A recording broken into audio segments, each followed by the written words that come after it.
Pessoal, bom dia. Meu nome é André Jolonetsky, eu sou diretor de comunicação da Anfávia. Queria dar boas-vindas a todos. Inicialmente eu queria convidá-los a assistir um vídeo de 1 minuto e meio e na sequência eu vou explicar para vocês rapidamente como é que vai ser o nossa manhã aqui, tá?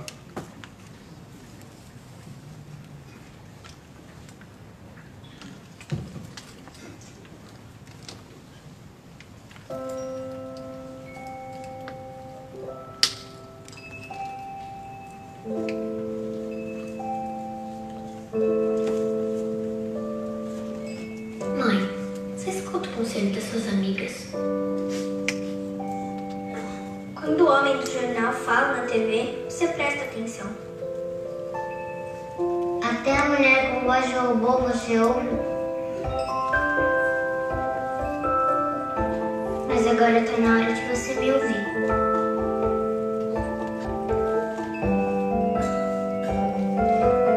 Mãe, quando você sair pra beber com as amigas, deixa o carro na garagem.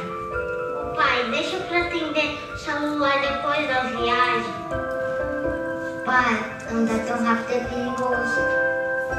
A placa de pare é pra gente parar. Pai, não esquece de usar o capacete.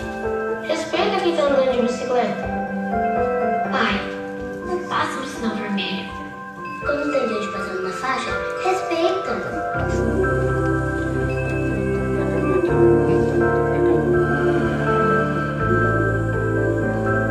Ouvir o conselho de quem te ama. Me ouça. Me ouça. Maio amarelo. No trânsito, o sentido é a vida. Ela vai continuar no ar daqui até o final do ano.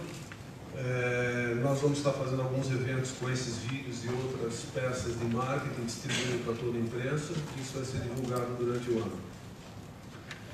A coisa vai acontecer da seguinte maneira: todos vocês na entrada devem ter recebido esse cartãozinho com o celular, que é o celular da Raquel, para cadastrar nos vossos celulares. Aqui vocês já receberam a carta da Anfávia. Então, em vez de ter que fotografá-la e mandar para a redação, você já tem um PDF que está no e-mail de vocês também, já podem mandar livremente para as suas redações.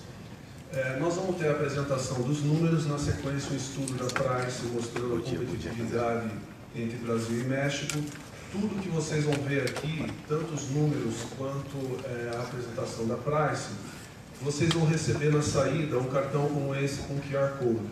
É só colocar o celular, baixar e vocês vão ter toda a apresentação que vocês vão estar vendo aqui agora. Tá? Eu gostaria de convidar então o Luiz Carlos Moraes, presidente da Anfávia, para conduzir aqui a apresentação. Obrigado, pessoal. Luiz. Obrigado. Bom dia, obrigado a todos. Obrigado pela presença de vocês, jornalistas. Queria também fazer uma menção à presença de vários funcionários da Anfávia que estão presejando o nosso evento. Não pode fazer pergunta, sou jornalista. E eu queria também agradecer a presença dos nossos vice-presidentes que estão aqui no nosso evento. Então, vou começar com os números que vocês são acostumados. O nosso primeiro slide é o mesmo formato, o mesmo conteúdo que vocês têm visto normalmente. Eu queria começar pelo lado de emplacamento, começando pelo lado esquerdo, que são autoveículos, aí inclui caminhões, ônibus e automóveis comerciais leves. Como vocês podem ver, o crescimento de março contra abril foi de 10, quase 11% no emplacamento, superior a 2018, como a Anfávia tem sintetizado o crescimento da turística. Quando vocês olham aqui para baixo, no acumulado, o quadrimestre atingiu quase 840 mil veículos emplacados, está aqui na parte superior, na parte inferior à esquerda, que representa, em relação ao mesmo quadrimestre de 2018, um crescimento de 10%. Vocês podem ver que desde 16, 17, nós estamos voltando a ter recuperação do mercado automotivo do Brasil. No meio aqui, nós temos o setor de caminhões. Nós temos abril com um total de emplacamento de 8.500 caminhões. Fazia tempo que a gente não via um emplacamento dessa dimensão para caminhões. Se não me engano, desde dezembro de 14, que a gente não tinha caminhões com esse nível de emplacamento, que representa um crescimento de quase 2% sobre o mês de março E quando comparado com abril do ano passado, isso cerca de 38% de crescimento. No acumulado quadrimestral, vocês veem que a gente teve aquele momento muito difícil, 16, 17 foi o pior ano de caminhões na história recente da indústria de caminhões. Voltamos a crescer em 2018 e 2019, uma notícia boa, estamos atingindo cerca de 30 mil caminhões emplacados, é um número importante, a base é baixa, como a gente sempre menciona, mas é um crescimento de quase 45%, então um número importante para a indústria de caminhões. No último lado aqui, no lado direito, vocês têm máquinas agrícolas, nós temos uma queda de 17% nas vendas de máquinas. Isso tem um pouco do impacto da falta de previsibilidade do plano safra, isso afetou um pouquinho, no AgriShow a gente percebeu, não tinha dinheiro suficiente para cobrir o plano safra, que termina em junho, né? Durante o AgriShow, na abertura do AgriShow, foi liberado mais 500 milhões de reais aproximadamente pela ministra da Agricultura. Mesmo assim, esse debate se vai ter, não vai ter, isso afetou o mercado de vendas no mês de abril.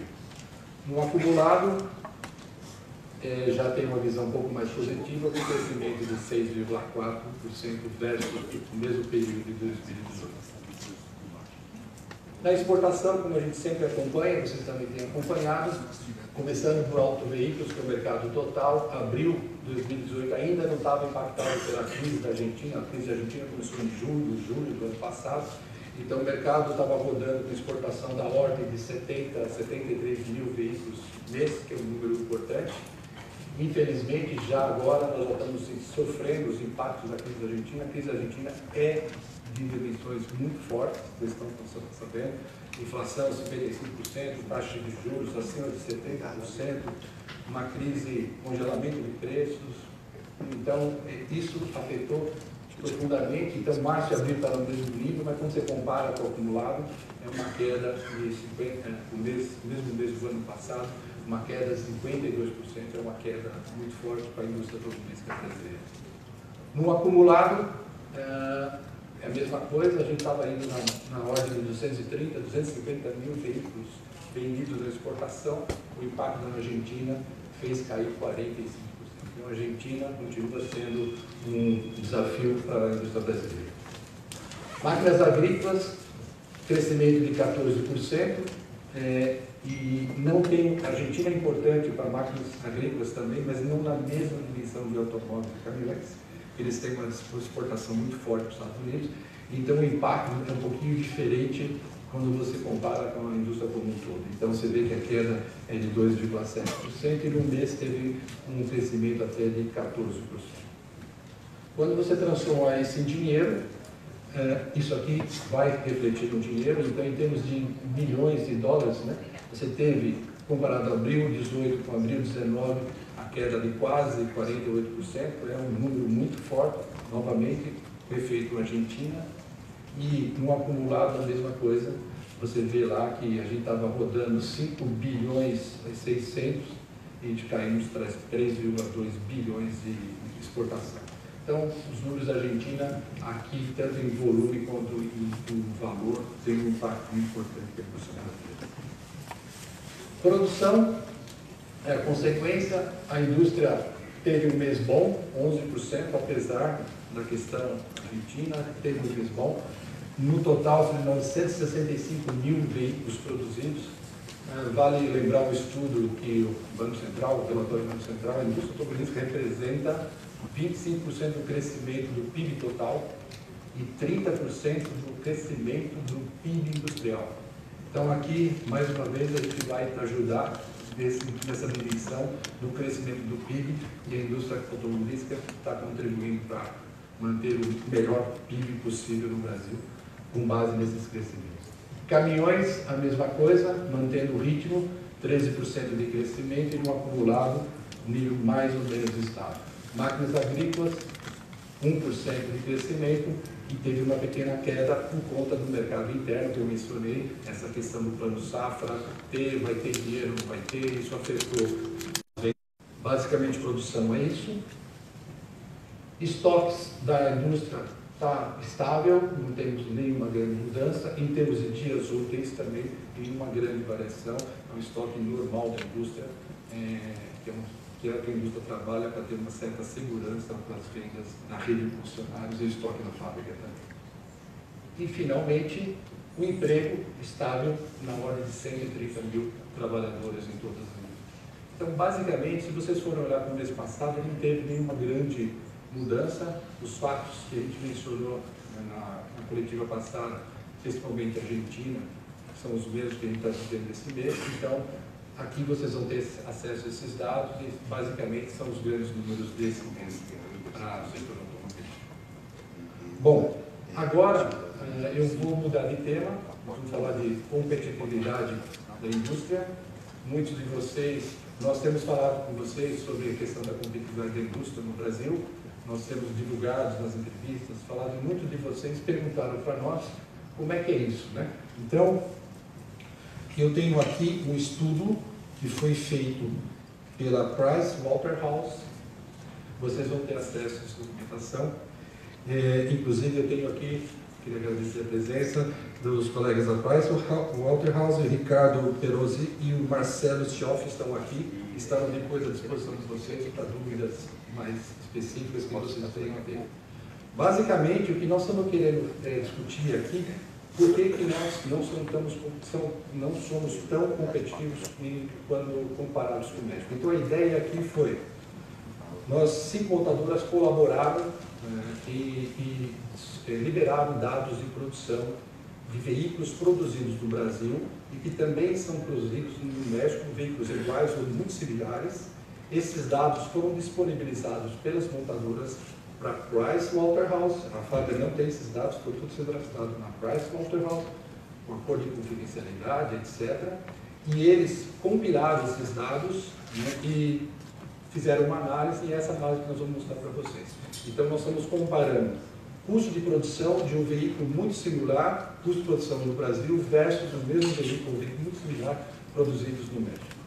Só para lembrar um pouco da história do México aqui, vocês sabem que tem um acordo do México, começou em 2002, aqui tem os dados, a última renovação foi em 2015, e essa renovação previa um regime de cotas que terminou agora em março de 2019, como todos vocês divulgaram. Então, a partir de março de 2019, nós estamos no regime de livre mercado.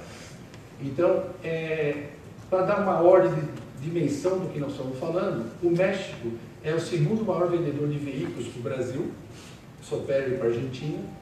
E, em contrapartida, nós só somos o 6º maior vendedor do Brasil para o México. A gente perde para os Estados Unidos, Índia, Japão, Alemanha, Tailândia. Então, já tem uma dimensão do que nós estamos falando. Então, o objetivo desse estudo foi, esse último bullet aqui pode ajudar, é analisar a diferença de custo de produção de veículos similares em cada um dos países. Esse foi o objetivo principal do estudo. Para começar a explicar um pouco melhor, o Pricewaterhouse fez um estudo muito interessante e eles começam a mostrar o grau de abertura. O grau de abertura aqui é um conceito que normalmente a gente não usa muito no Brasil, que é o total de exportação mais o total de importação comparado com o PIB. Então, vocês veem que em 1997, esse grau de abertura do México era 44%, subiu para 55%, foi para 72% do PIB. Ou seja, eles têm uma vocação de importar mais e exportar mais. A lógica deles não é tanto o saldo, mas é o comércio entre os países. Então, apesar do país, México e Brasil, tem características parecidas, quando você vai para a questão comercial, nós somos completamente diferentes do México. E você tem os dados do Brasil aqui. Você vê que a gente também não está crescendo, a Volac começou com 12, 13, 21, caiu para 18. Então dá para ver a primeira diferença entre os países, e é uma diferença relevante, importante, que vai explicar muitas das diferenças que nós vamos mostrar no setor automotivo, que é toda uma pauta de exportação, e a Argentina é um terceiro. E isso representa somente 18% do PIB. Então isso é uma outra análise muito interessante, que explica muitas coisas que nós vamos discutir no futuro daqui a pouco. Este gráfico também mostra a participação das exportações. Aqui já estamos falando do setor automotivo, aqui é só o setor automotivo, Então aqui tem a produção, quanto representa a exportação no mix da produção. Vocês veem lá em cima, aquela curva lá, meio marrom, chega a ser 88%, ou seja, de cada 100 produtos produzidos, 88 são destinados à exportação. Quando o Brasil, só 22%. Então, é completamente diferente o conceito. O Brasil ficou girando em torno de 20, um pouco mais, na média 15, e no México, a média 70. Uma coisa que me chamou a atenção, em 1990, eles já tinham 40, que é muito maior do que nós temos hoje, que é 22. Então, só para dar uma dimensão de como eles têm uma vocação de comércio exterior.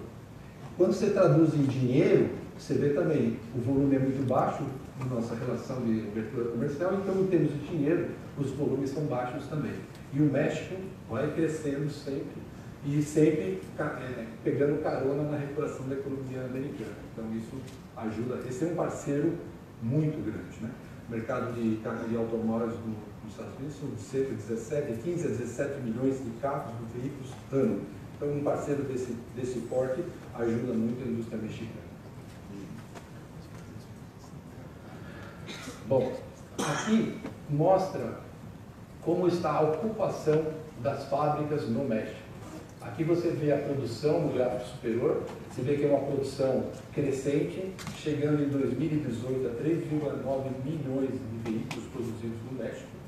E a capacidade, a ocupação das fábricas é no nível de 90, 89, 87, ou seja, o cara quando faz investimento lá, a fábrica está ocupada quase 90%, isso significa retorno de investimento muito rápido e isso para o investidor é muito bom. E agora abrindo aqueles 3,9 milhões, usando como referência 2018, vocês veem aqui, ó, pelas cores, 3,4 é destinado ao mercado de exportação. Só 500 mil veículos foram produzidos no México foram destinados ao mercado interno mexicano.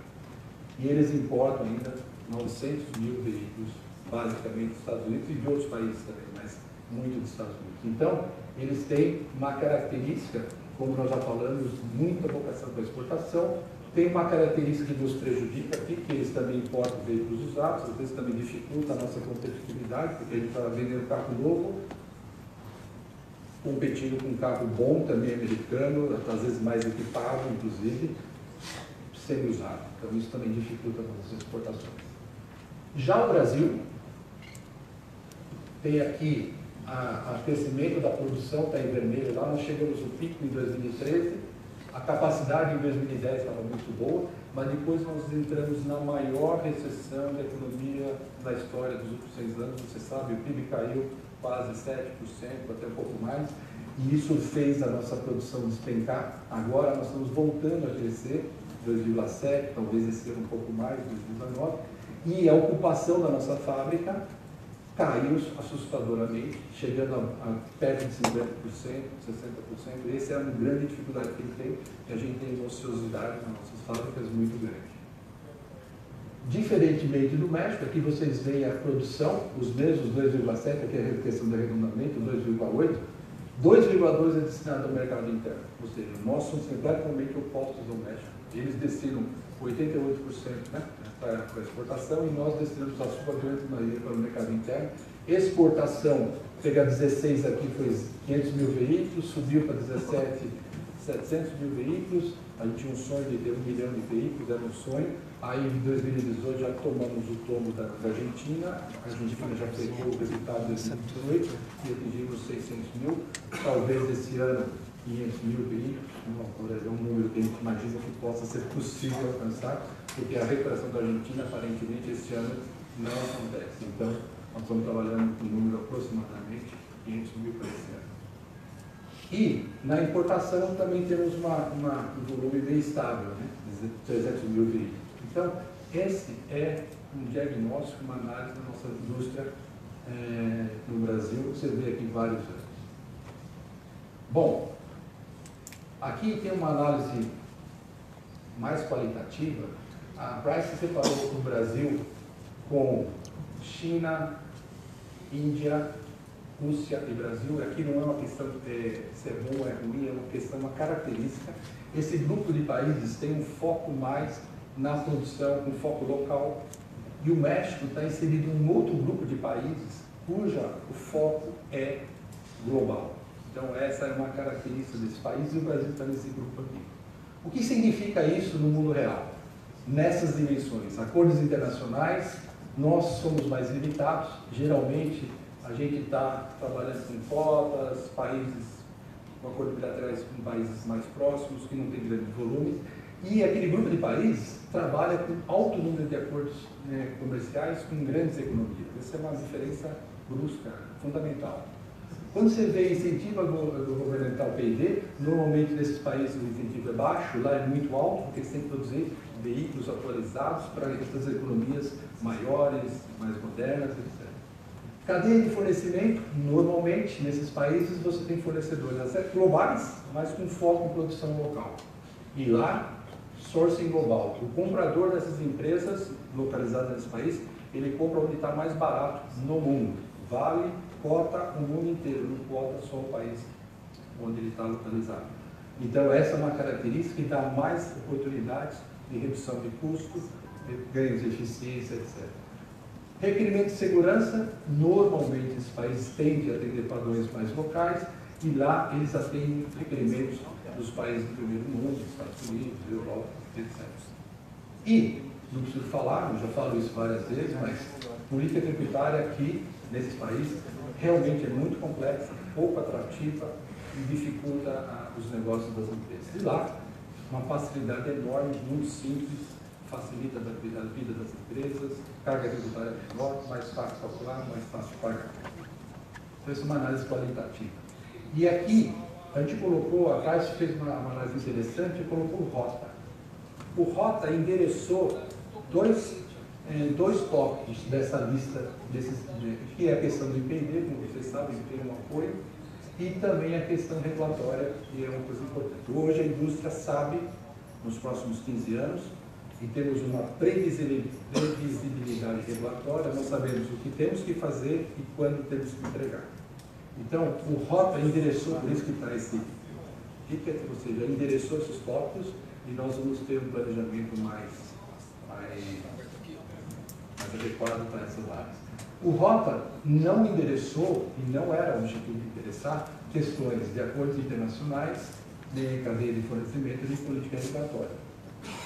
Por isso, reforço que a nossa meta na gestão 2019 é atacar esses temas. Não é por acaso que a gente criou essa meta de atacar o custo do Brasil, não é por acaso que a gente quer atacar essas dimensões aqui. Porque o ROTA já resolveu uma coisa e nós temos que resolver outras coisas agora. Esse também é um slide mais qualitativo, foi colocados aqui as dimensões políticas comerciais, política tributária, requisitos de segurança, bem de negócio. Quanto mais à esquerda, pior é, vamos dizer assim. Quanto mais à direita, isso aqui é melhor. Tá? Então, o Brasil, na questão requisitos ambientais e segurança, a gente está caminhando mais para a direita, está diminuindo gaps de países mais atualizados, mas nas questões comerciais, política tributária e ambiente de negócio, nós temos muito à esquerda, temos muito o que fazer para diminuir esse gap. Então, a diferença dessa curva é o que a gente chama um gap que nós temos entre Brasil e México. Então, isso aqui que nós vamos tentar, como Fábia, propor, sugerir, ajudar o governo a tentar diminuir esse gap. Essa é o nosso objetivo. Agora, traduzindo em números, a Price também fez um levantamento que o portfólio que se produz no México é completamente diferente do portfólio que se produz no Brasil. Aqui nós temos carros de entrada, vamos dizer assim, e aqui tem uma ordem de dimensão e categoria de preço que é maior valor agregado. Então, no Brasil nós temos produção de valores com menor valor agregado, quando comparados a essa coluna que vocês estão vendo aqui, ó, que no México tem 2 ou 3 cifrões que indicam que tem um maior valor agregado. Outra característica é que a produção, a quantidade de veículos produzidos, o nosso veículo com maior volume chega a 210 mil, e no México eles têm vários modelos que produzem acima de 200 mil. Então isso significa muita produção, linha como se fosse pãozinho na padaria. Volume muito grande, eficiência na linha, redução de custos, mais compra eficiente, enfim, todas as vantagens que você tem em grandes produtos. Essa é uma diferença importante, gritante, que nos difere do México. Então aqui são os 5 maiores do Brasil, você vê que só um tem um patamar no nível dos principais carros mexicanos, produzidos no México. Bom, o que significa isso? Depois do que nós falamos. A Price pegou todos os dados que foram coletados por essas empresas, oferecidos por essas empresas, e transformou num índice e chegou à conclusão que um veículo produzido no Brasil custa 100 e o mesmo veículo produzido no México, um veículo similar, custa 81,9. Para usar valores, para trabalhar com índices. Então significa que um veículo produzido no Brasil é 18 pontos percentuais, o México é 18 pontos percentuais melhor, mais barato, que o mesmo veículo similar, com a mesma configuração, quando produzido versus o veículo produzido no México. Essa é a diferença. E quando vocês olham, a Price separou por grandes temas, materiais, partes, mão de obra, despesas gerais de fabricação, logística, etc. E nós perdemos em todas as dimensões. Todas as dimensões nós somos mais caros, menos competitivos que o México. Então essa é aquele número que eu tenho falado, que é cerca de 20%, usei o número arredondado.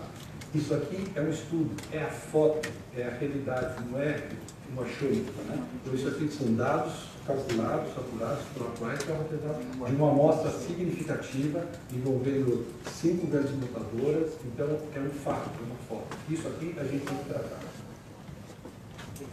Bom, o que significa isso para o nosso cliente? Então, a Price propôs aqui, fez o seguinte: custo de produção 100, contra custo de produção no México, esse lado é México, esse lado é Brasil. Então, estão 100 que vocês viram no slide anterior, contra 82, aquelas diferenças de 18 pontos percentuais. No México, tem um sistema tributário, tem um imposto só, o IVA, 16%. Então, no final, o custo total, o consumidor mexicano paga 100, sem considerar a margem. Esse mesmo produto, ou similar, no Brasil custa 100, você põe uma carga tributária que vai de 37 a 44, e o consumidor brasileiro paga 137 a 144.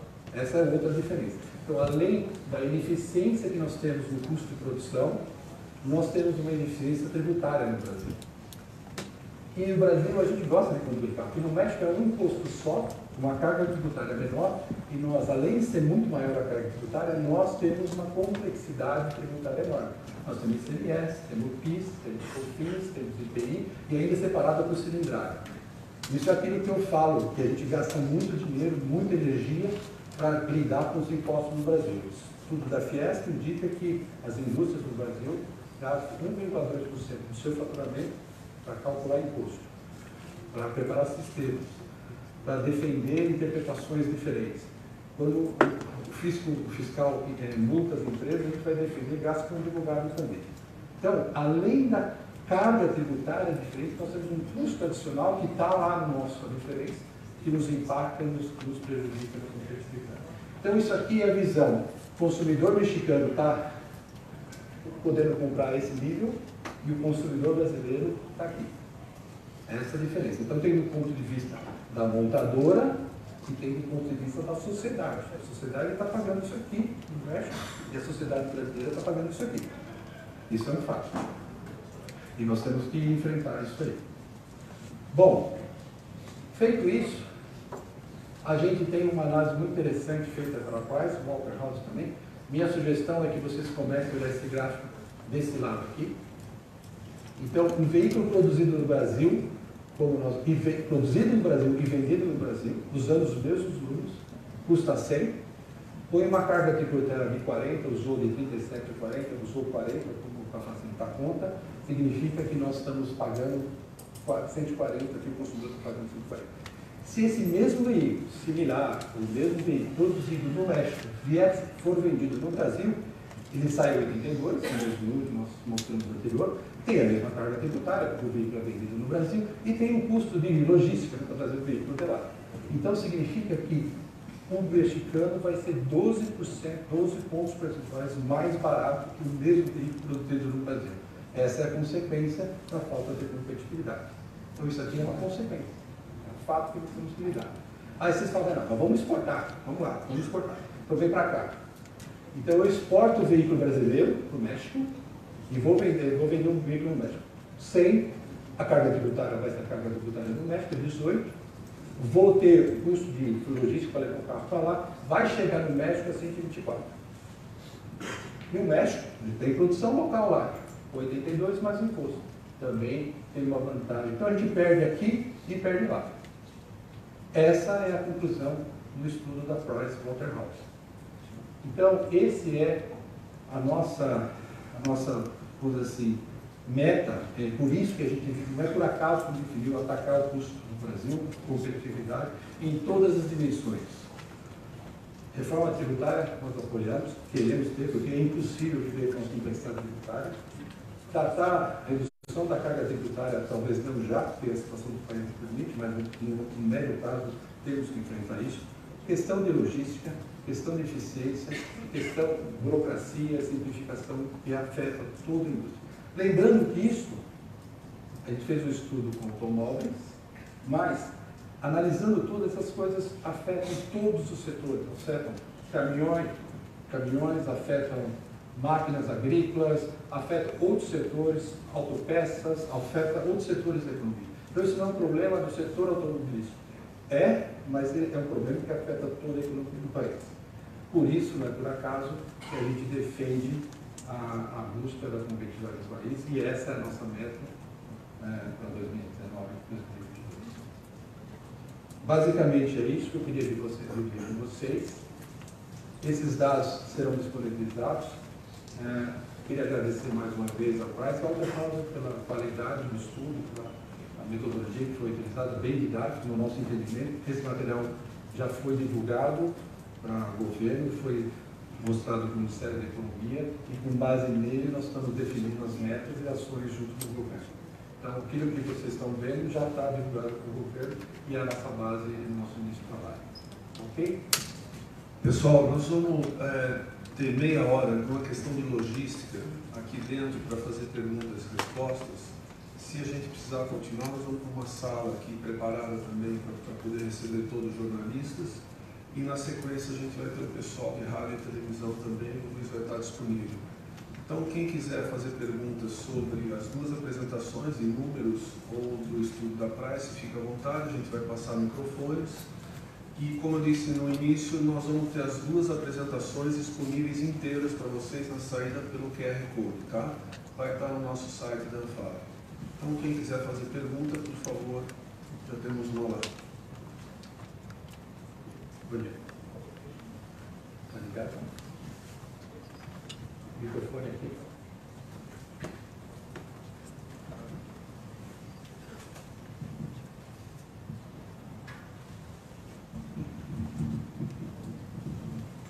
Bom dia, Luiz. Mário Curso, Automotive Business.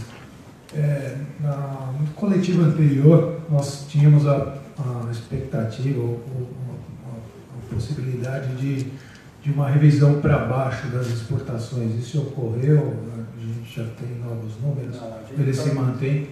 Se mantém por enquanto, vamos acompanhar um pouco mais para frente. Como indiquei, a direção é que seja de 500 a 600 mil, pouco menos, talvez, né? Para menos de 600 mil.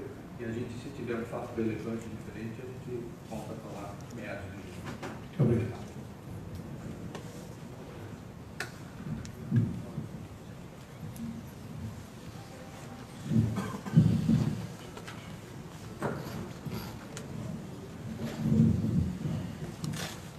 Graziela Potenza, Revista Caminhoneiro. Eu vi a tua análise, mas eu vou focar no meu setor, que também afeta, né, como você falou. E só vou fazer uma consideração, eu acho muito importante essa análise que você fez, e a empresa, né, que vocês contrataram. E acho até temas difíceis, né, de vocês defenderem pelo momento do Brasil, né. Mas, referente a caminhões, eu queria que você me fizesse uma análise do nosso segmento, tá?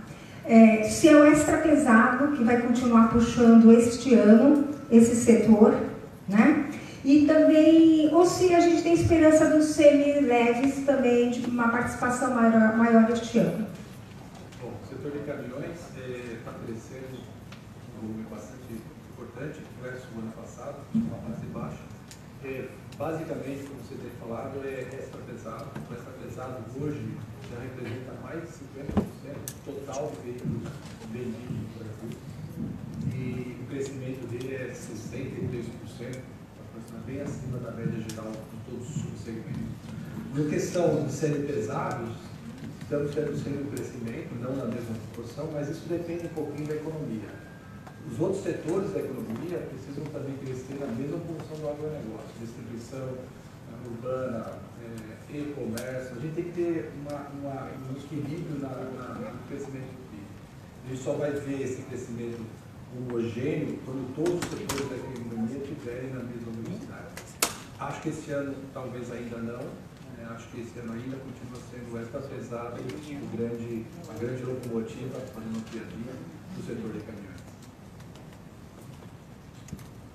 Bom dia, Luiz. Rodrigo, da W1. Eu queria falar um pouco sobre o estudo. Me pareceu que ficou claro a vocação do Brasil ser diferente da vocação do México. Aqui a gente é muito mais ligado ao mercado interno e eles à exportação. Queria saber, na opinião da Fábia, se também, além de lutar pela carga tributária, a questão logística, a questão de tornar a indústria mais competitiva, também tem a ideia ou apoia que a gente siga um modelo mais mexicano, diferentemente do que a gente tem hoje. Sim, talvez não na mesma proporção, mas a indústria, a maioria das montadoras está tentando aumentar a sua exportação. Algumas empresas indicam que o mix seria ter 40%, 50% da sua produção destinada à exportação. Sim, por favor. Obrigado. Porque se o mercado interno não está indo bem no determinado ano, você tem outros mercados para atuar. Para isso, você tem que reduzir o custo do Brasil, sim. Você tem que ter acordos bilaterais, não só com o Mercosul, e isso a gente defende. Então, nós queremos sim aumentar a exportação. Só que nós temos desafios enormes. Eu já falei para vocês, quando passa de 20% a 30% do nosso mix de exportação, a gente já cria ação do credor, eu já falei na última coletiva, hoje nós temos cerca de 13 bilhões de reais para receber do Estado. Ou seja, nós precisamos enfrentar esses problemas, mas só querer exportar. A gente precisa viabilizar a exportação do Brasil. Nós temos várias ferramentas, coisas para enfrentar. São temas difíceis, como a Graziela falou, não são temas fáceis de tratar. Não é uma coisa que nós vamos resolver esse ano, provavelmente, mas nós temos que enfrentar. Aí, como sociedade, como indústria, mas também como sociedade, nós temos que enfrentar esse tema. Não adianta fugir desse tema. Não anda com o avestruz por a cabeça, enterrar a cabeça, nós temos que enterrar a cabeça e enfrentar. Falar com o governo, eu acho que a direção do Ministério da Economia está correta. A direção que eles estão indicando está correta. Primeira reforma da Previdência, que eu volto a falar, reforma da Previdência é, no nosso entender, prioritário. Eu vou dizer por quê. 3 razões. Uma, social. Nós temos diminuir as desigualdades, porque alguém tem uma aposentadoria de 30 mil e outros têm uma aposentadoria de diversa. É um tema que nós temos que tratar. Hoje nós temos 13 milhões de desempregados, mais 12 milhões de subemprego. Esses caras estão sofrendo agora, muita gente é jovem, está sofrendo agora, e não pode não ter aposentadoria daqui 10, daqui 20, daqui 30 anos, vão sofrer de novo. É uma questão social, nós temos que endereçar esse tema. E outra coisa é econômica. Aprovada a reforma da Previdência e uma reforma robusta, não pode ser uma reforma desatada, o ambiente de negócio vai crescer, o investimento vem, o PIB vem. Então, apoio à reforma da Previdência é um fato de frente por essas razões que eu estou falando. Não é porque é bonito, porque é charmoso, é porque tem fundamento. E atacar a reforma tributária, simplificar, reduzir o custo do Brasil, que é o desafio, que é a meta do governo do Ministério da Economia. Então a gente tem que apoiar e ajudar o governo a encontrar esse caminho. Bom dia, André Barros, da Autodata. Tenho 3 questões, na verdade, 2 são mais rápidas. A primeira, eu queria saber se essa diferença competitiva aí já está considerando também as escalas diferentes, que hoje o México tem 90% de capacidade, está considerando. É a foto hoje. Hoje, então se subir, no Brasil diminuiu um pouco, tá? E a segunda o que vocês acham da proposta de elevar o Reintegra para 9%, que está sendo ventilada aí? E a terceira, acho que depois de ver isso, é a pergunta que todo mundo fica. Por que produzir um carro no Brasil hoje se compensa mais trazer do México? Por que todo mundo insiste na produção local? Bom, vamos fazer a Reintegra. A empresa que propôs esse tema na mesa coloca também que o custo do Brasil é enorme, que a questão tributária é inadministrável e que temos que atacar esse tema. E ele coloca também, o presidente dessa motora coloca que se não for possível resolver no curto prazo, um mecanismo que poderia compensar parte da eficiência seria a Reintegra.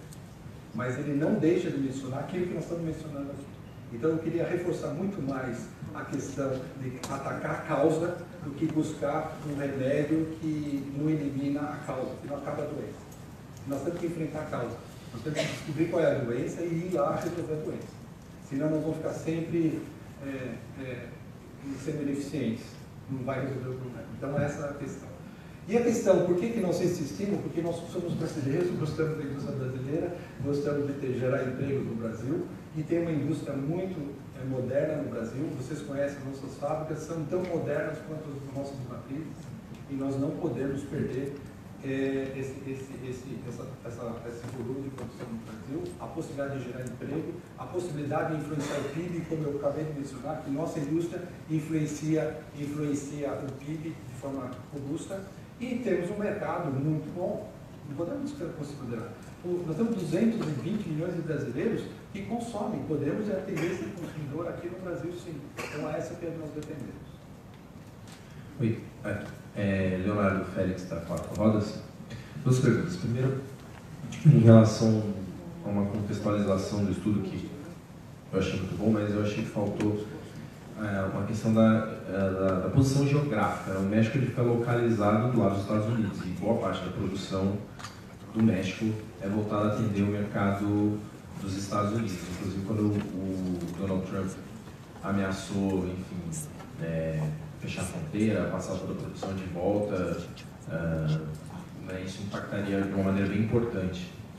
Como que vocês enxergam essa questão geográfica, visto que o Brasil não está próximo de nenhum mercado grande? O nosso mercado é basicamente aqui próximo à própria América do Sul. E como que vocês planejam um eventual crescimento de exportação sem que o país fique dependente de um outro mercado, como o México é dependente dos Estados Unidos na questão da produção? E uma segunda pergunta é se na diferença ali dos 24 pontos percentuais dos carros que são exportados do Brasil para o México, se já está levado em consideração o fato de que existem subsídios, enfim, e reduções de tributação para os veículos brasileiros que são voltados à exportação, se isso já está sendo levado em conta no cálculo? Bom, em relação à questão geográfica, isso é um fato. O México está do lado dos Estados Unidos, o México está do lado de um parceiro que consome 15 a 17 milhões de carros ano, então, por questões geográficas, eles estão com um vizinho muito bom, muito forte. Né? Mas eles também, como nós mostramos, ele também tem acordo com a Coreia, acordo com o Japão, não é questão geográfica, lógico que o vizinho, a Europa também, tem 46 países, o pessoal me lembrou, 46 países. Lógico, sem dúvida, o mercado americano é a veia, né? A questão de todos os cálculos são feitos com os dados reais, então qualquer benefício está lá embutido lá.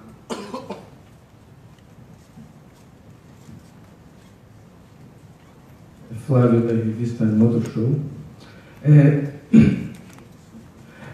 Sobre os carros que vêm do México, o Trump ainda está ameaçando aumentar a tributação desses carros. as indústrias que atuam no México são as mesmas, muitas das mesmas que atuam aqui. Como fica o planejamento de investimentos futuros, no caso, provável do Trump aumentar esses impostos, e a gente, sem as cotas para limitar a exportação do México para cá, o fabricante que está lá e aqui, ele não vai priorizar investir lá para exportar para cá, já que é mais barato, e ele vai precisar usar a capacidade dele lá, que vai ser subsidiada se o Trump de fato aumentar o imposto. Esse é o risco. É um fato. O risco se o Trump mexer nessa equação, com essa capacidade de 13,9 milhões, o acordo já estabelecido prevendo o livre mercado, é isso que nós estamos falando. Ou seja, isso que vocês viram em termos numéricos vai se transformar em volume aqui no Brasil. Esse é o desafio. Por isso a gente volta à questão, vamos resolver para a gente ter alguma chance de competir com a produção mexicana. Então, faz parte do jogo. Tá, mas só para complementar, com esse fim das cotas de importação, já há algum impacto, vocês preveem algum impacto mais imediato nesse balanço entre o Brasil e o México? Começou agora, vamos ver os primeiros volumes, né? Às vezes as decisões das montadoras são um pouco diferentes, tem coisas produzidas localmente, para comprar, para vender, então vamos esperar um pouco mais, mas olhando a médio prazo, isso vai acontecer sim. E se acontecer isso que você falou com o Trump, aí mais volume dentro do Brasil mesmo. Isso é um risco que a indústria brasileira pode enfrentar. Luiz Carlos, aqui é Marli, do Jornal Valor, tudo bem? Eu queria que você comentasse um pouco a decisão do governo argentino ontem de aumentar uma taxa de importação, que não é exatamente um imposto de importação, e que afeta o Mercosul, que até então estava isento. Queria saber se você acha, o quanto você acha que isso pode afetar ainda mais a exportação para lá. E a gente percebe também que a produção está caindo em razão da crise na Argentina. O quanto mais essa produção pode cair, porque tudo indica que a crise lá tende a se agravar. Obrigada. Afeta sim, 2,5% é bastante, pode afetar realmente esse assunto, já foi levado para o governo brasileiro, que o governo tem tratativas com o governo argentino, mas afeta diretamente e imediatamente. A questão da produção sim está afetando, os montadores estão ajustando a sua produção, mas eu acho que aquele nível que a gente está vendo agora vai se manter meio estável. Eu acho que só se a crise for maior do que nós estamos imaginando, né? Porque a gente estava até com a expectativa no começo do ano que talvez para o segundo semestre pudesse ter um pequeno crescimento na Argentina. Isso a gente acha que não vai acontecer. A questão da Argentina está muito complexa. Uma inflação de 55%, taxa de juros acima de 70%, tomar dinheiro, financiar não é fácil na Argentina, congelamento de preços, problema de moeda, volatilidade da moeda, de dólar que é argentina. Então, o cenário não é muito positivo, na realidade é bem complicado para a Argentina, e isso afeta diretamente o nosso negócio no Brasil, porque, como vocês sabem, antes da crise, 70% da nossa exportação era direcionada para a Argentina.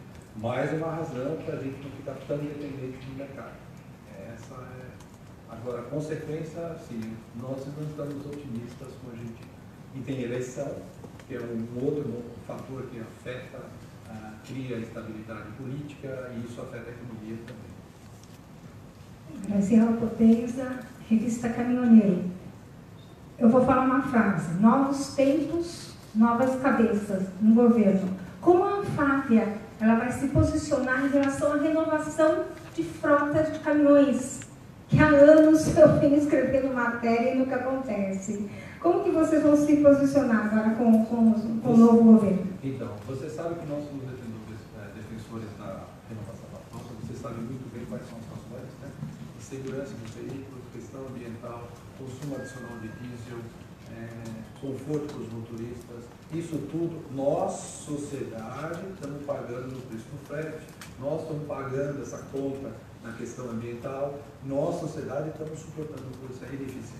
Então, a Anfávia, sim, defende e vai apresentar, ou já está em discussão com o governo, o plano de renovação. A gente não desiste, a gente é persistente. Né, Valdir, né, Bonito? Eles estão aqui, os que cuidam desse tema na fábrica. Bom dia, Luiz. André, aqui da Agência Estado. Oi, André, tudo bem? Tudo bem. Luiz, primeiro eu queria tirar uma dúvida em relação à sua resposta para a Marli, em relação à produção. Você disse que a produção deve ficar estável, você quis dizer em relação ao volume atual, não ao ano passado, né? Tem alguma expectativa de revisão da projeção para a produção ao longo do ano, uma vez que, obviamente, a queda nas exportações, mais do que o previsto, vai afetar a produção também? E uma segunda pergunta, havia a expectativa de que a Argentina começasse a ter uma pequena recuperação no segundo semestre, não vai acontecer, como você disse. Então agora a projeção de recuperação fica para quando? Fica para 2020 ou 2020 ainda assim vai ser muito difícil? Fica para 2021? Qual é a esperança de vocês atualmente? Bom, a Argentina, aquilo que você falou, realmente a gente não está vendo um cenário tão positivo, mas montadoras estão tentando exportar para outros países, tem muita gente tentando buscar outros mercados, Oriente Médio, África do Sul, nós estamos tentando compensar parte dessa perda da Argentina. Por isso que ainda é muito cedo para a gente falar qual é a previsão, vamos esperar meados de junho, meados do ano, para a gente poder ter uma visão mais clara para quando vai esse volume de exportação. Mas com certeza vai ficar na ordem de 500 mil, um pouco mais, um pouco menos, de veículos produzidos para exportação. E a Argentina, saber o que vai acontecer com a Argentina hoje é muito difícil. Sinceramente, a crise é uma crise muito grande, de dimensões realmente, e além disso, no quadro político, né, que afeta as expectativas dos investidores. Então, é difícil avaliar hoje, a gente sentir um pouco mais para ver para que lado vai a Argentina.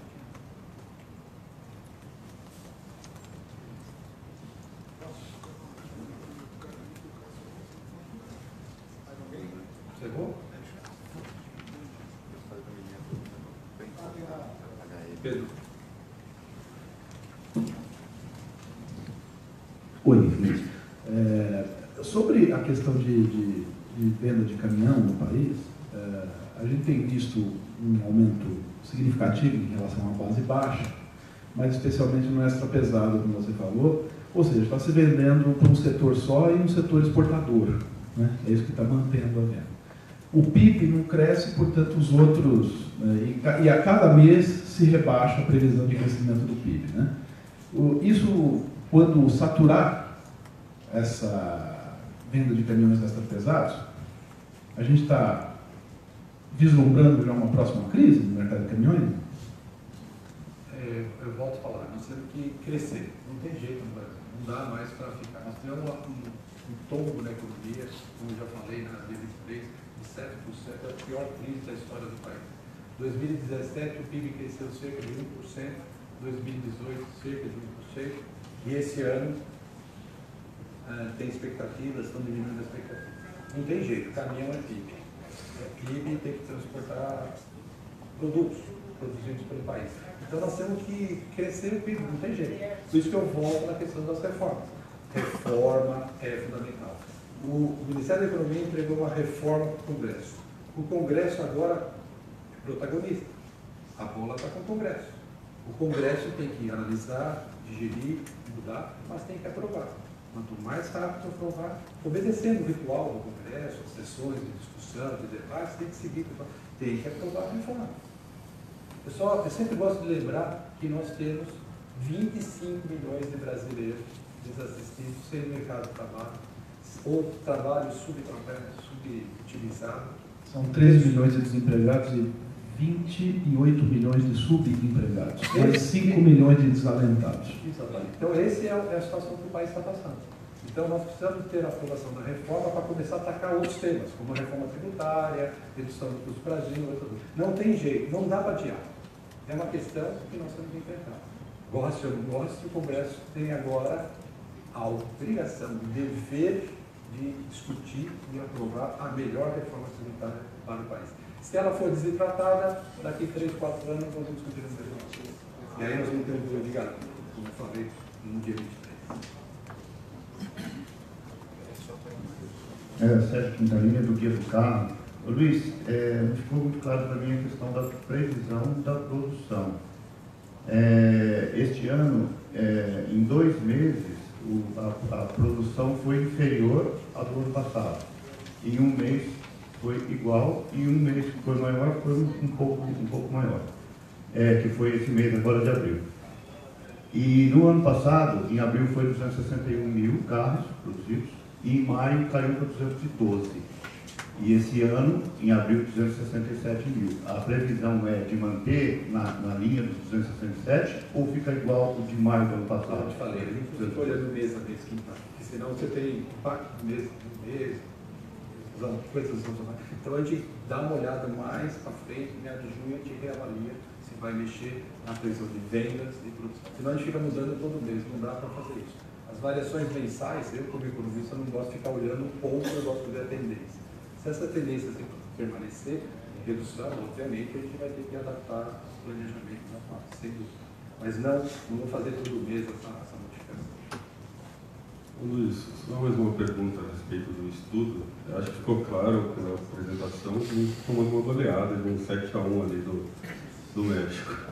E aí eu fiquei imaginando como é que foi essa reunião com o comércio, se foi a recomendação da Anfávia não foi, pelo amor de Deus, acaba com isso agora, senão vai ser 10-1, ou...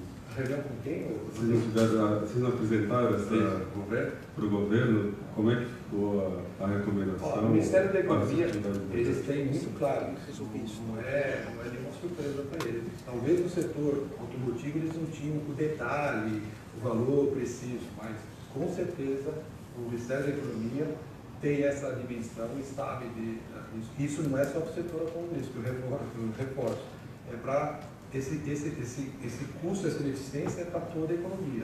Então o setor de autopeças está sofrendo, a Fenabrave está sofrendo, outros setores estão sofrendo. Isso é o que nós temos que enfrentar. Eu falei para vocês, não adianta pouco, a cabeça embaixo, né? Enfiar que nem o avestruz, né? Que tira a cabeça. Não adianta, você tem que enfrentar. É difícil? É difícil. Dá para resolver tudo de uma vez? Não. Vamos também ser pragmático. Então, o que dá para resolver esse ano? Se você tiver uma coisa, uma direção, esse ano a gente resolve isso, isso, eu te garanto que cria um ambiente de negócio e as pessoas começam a olhar para o Brasil com outros olhos. As nossas empresas lá fora, tem um sinal, vamos caminhar aqui, vamos continuar investindo no Brasil. Agora, se a gente não enfrentar, realmente a situação pode ficar. Mas aí a recomendação foi, pelo amor de Deus, cancela isso agora ou... Não. A gente acha que tem que ter o livre comércio sim, porque senão a gente vai ficar abraçado com a Argentina. Temos que ter mais acordos bilaterais, sim. Temos que ter livre comércio, mas simultaneamente, reforço, simultaneamente, redução do custo. Pessoal, eu isso para a gente passar por uma sala aqui do lado que está preparada para os jornalistas, com vocês. E na sequência o pessoal de TV e rádio também vai ter acesso livre, não só o Luiz, mas os nossos vice-presidentes, o pessoal da Caixa Federal aqui. Só pela logística de uso dessa sala com vocês, mas a gente tem uma outra sala aqui do lado à disposição de vocês. Na saída, não esqueçam de pegar esse papelzinho aqui, que é o QR Code, com todas essas transparências, com todas essas informações. Eu já deixo o cabo aqui. É só sair aqui do lado, o pessoal indica onde é a sala para vocês. Está disponível lá para... Não, acho que é. Aqui não.